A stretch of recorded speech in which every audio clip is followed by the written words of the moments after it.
안녕하세요. 오늘은 B 기후에 대해 알아보고 C 기후는 맛보기만 보고 다음 시간에 디테일하게는 다루겠습니다.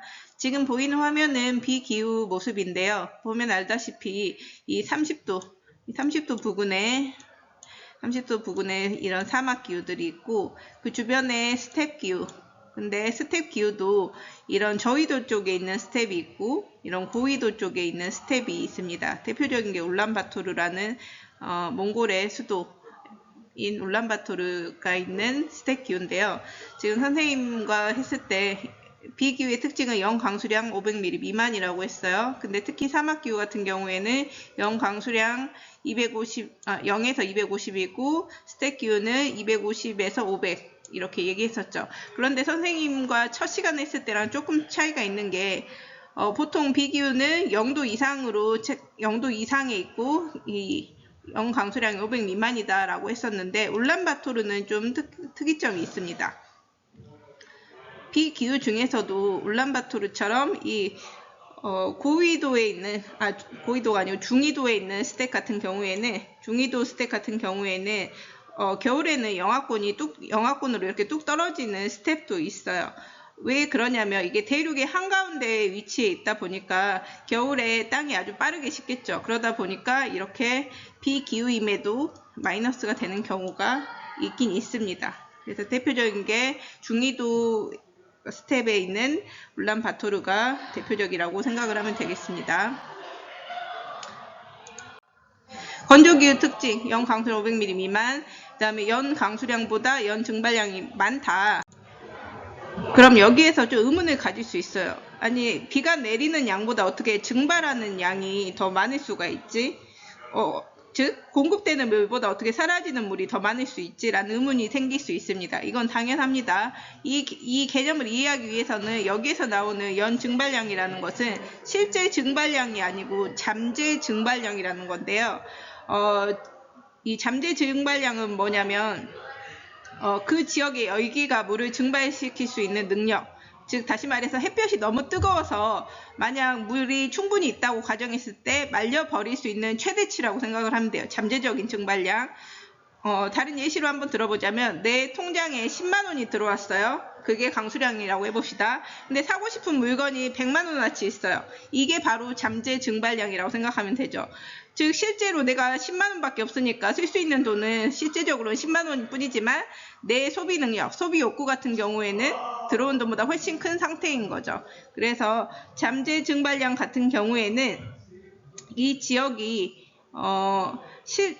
증발량이 더 많다는 것은 실제로 그 물이 그만큼 날아갔다는 뜻이 아니고 내리는 비의 양에 비해서 햇볕이 너무 뜨거워서 물을 말려버리는 힘이 훨씬 강력하다. 이렇게 이해를 하면 되겠습니다. 이 뜻은 실제 증발량이 아니고 잠재적인 증발량이라고 이해를 하면 되겠습니다. 사막기후, 그 다음에 스택기후 구분하는 기준 이렇게 했고요.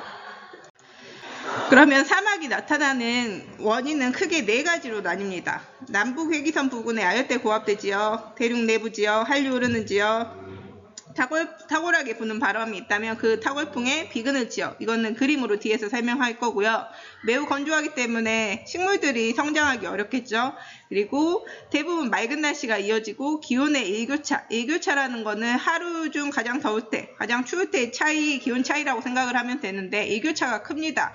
사막에 가보면은 낮에는 엄청 더워요. 근데 밤이 되면 기온이 뚝 떨어지거든요. 그래서 우리 알라딘이라는 영화를 보면은 뭐를 타고 날아다니죠? 양탄자를 타고 날아다닙니다. 양탄자가 털이 있잖아요. 근데 왜 사막에서 양탄자를 타고 날아다니까? 바로 우리 낙타를 타고 다니는 거 보면은 이게 낙타를 탈 때 여기에 양탄자를 깔고 다니는 경우도 볼 수가 있어요. 그 이유는 낮에는 굉장히 덥다가 밤이 되면 기온이 뚝 떨어지니까 춥다는 거예요. 그래서 그만큼 일교차가 사막 지형은 크다라고 이해를 하면 되겠습니다. 그 다음에 스텝은 사막 주변에 주로 분포하는 편이고 스텝 이 정도 비가 오려면 어쨌든 짧게라도 우기가 있어야 돼요. 그래서 짧은 우기, 비 오는 시기는 있습니다. 그리고 사바나 기후와 다르게 같은 우기라도 여기는 짧은 우기예요. 그래서 키 큰 풀이 아니고 키가 작은 풀이 자라는 초원, 단초라고 하죠. 그렇게 있습니다. 그리고 앞에 울란바토르도 보면은 이 여름철에 우기가 강수량을 보면 짧게 우기가 집중돼 있다라는 것을 볼 수 있습니다. 사막이 형성되는 원인은 크게 4가지가 있습니다. 먼저 첫 번째는 아열대 고압대 지역. 아열대 고압대 지역은 고기압, 즉 상승 기류가 아니고 하강 기류가 발달하기 때문에 비가 내리기 어려운 구조죠.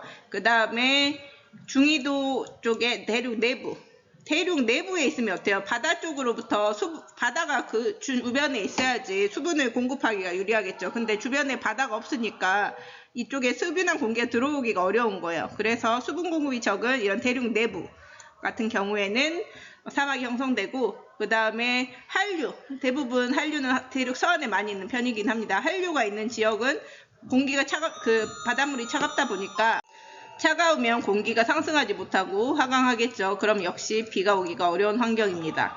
그리고 탁월풍의 비그늘 지역, 이런 식으로 탁월하게 서풍이 불고 있는 지역이 있다고 해볼게요. 그러면 이렇게 산이 있습니다. 그러면은 이쪽은 바람 바지, 이쪽은 비그늘 혹은 바람 그늘, 비그늘 바람 그늘 뭐 다 혼용해서 씁니다. 그렇게 됩니다. 그럼 어디에 비를 뿌린다고 했죠? A, B가 있으면 이쪽에서 바람이 불고 있다 그러면은 A에 뿌린다고 했죠. 그럼 A에 뿌리고 이 구름이 넘어갈 때는 이 구름은 뽀송한 상태가 돼서 B 쪽에는 비를 뿌리기가 어려워서 이쪽 B 쪽은 건조하게 됩니다. 그러면 예시까지 같이 봐야 되는데요. 먼저 사하라 루발할리 사막, 여기 30도 부근에 사하라 사막 아프리카에 있고, 여기 아라비아 반도 쪽에 루발할리 사막이 있고요. 그 다음에 대륙 내부, 대륙 한가운데 있는 여기 타클라마칸 고비 사막 보이고, 그 다음에 한류, 이 바다가 한류 있어가지고 그 옆에 나미부 아타카마 사막이 있고, 그 다음에 이쪽에 안데스 산맥이 있어요. 그러면 이쪽에 이렇게 서풍이 불면 이쪽 바람 그늘, 비그늘 지역인 파타고니아 사막이 형성될 수가 있겠죠. 건조기후 지역에서는 유목 같은 경우는 물을 찾아가지고 물이 있어야지 그 풀들이 자랄 거 아니야. 그래서 그 풀 있는 곳들을 찾아서 돌아다니면서 동물을 키우는 거지. 그래서 뭐 특히 그런 건조한 지역에서 잘 자라는 양, 염소, 낙타 같은 동물들을 기르면서 풀 찾아가지고 이동하면서 생활을 하는 거죠. 그 가축들이 먹을. 그 다음에 그 다음에 주변에 이 하천 주변에서는 오아시스 물을 끌어다가 하는 오아시스 농업. 관계 농업은 어떤 물이든 다 댐에 있는 물이든 사실 크게 보면 오아시스에서 또 물을 끌어오든 뭐든 물을 끌어오는 농업을 관계 농업이라고 해요. 그래서 어떻게 보면 관계 농업이 좀 더 큰 개념이라고 볼 수가 있어요.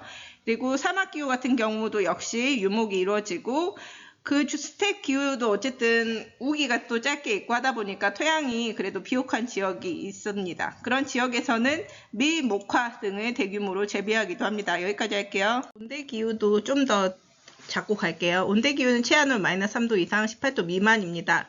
그리고 기후대로 따지면은 중위도에 걸쳐서 보통 분포하다 보니까, 그러면 어떤 바람이 불까요? 그림으로 그려볼게요.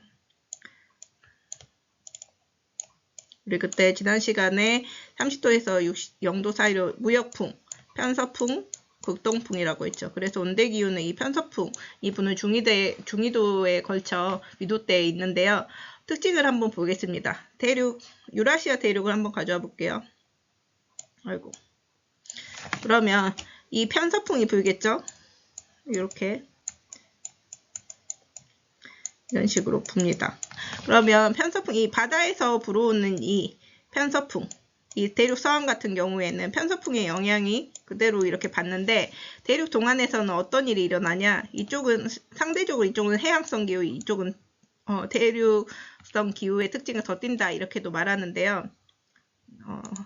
우리 계절풍 배웠었죠. 계절풍 하면서 바다 색깔을 좀 그냥 다르게 해볼게요. 요 형광펜으로 하겠습니다. 이렇게 편서풍이 부는 상태에서 그 여름철에는 어떻게 분다고 했죠? 바다에서 육지로 분다고 했어요. 이런 식으로 계절풍이 붑니다. 그러면 대륙 동안은 이 편서풍이랑 그 계절풍이 어떻죠? 둘이 방향이 부딪히게 되겠죠. 그러다 보니까 대륙 서안에 비해서 동안이 편서풍의 힘이 좀 더 약한 편입니다. 이 계절풍에 밀려가지고. 그래서 근데 뭐 이쪽 대륙 서안 같은 경우는 어차피 바다에서 육지로 보니까 편서풍이랑 방향이 같다 보니까 편서풍이 약해질 이유는 없는 거죠. 그래서 대륙 동안 같은 경우에는 편서풍의 영향은 있긴 있지만 서안에 비해서 좀 약한 편이고 오히려 계절풍의 영향이 좀 강한 편이다. 그래서 계절의 변화가 더 뚜렷하다. 여기까지 할게요.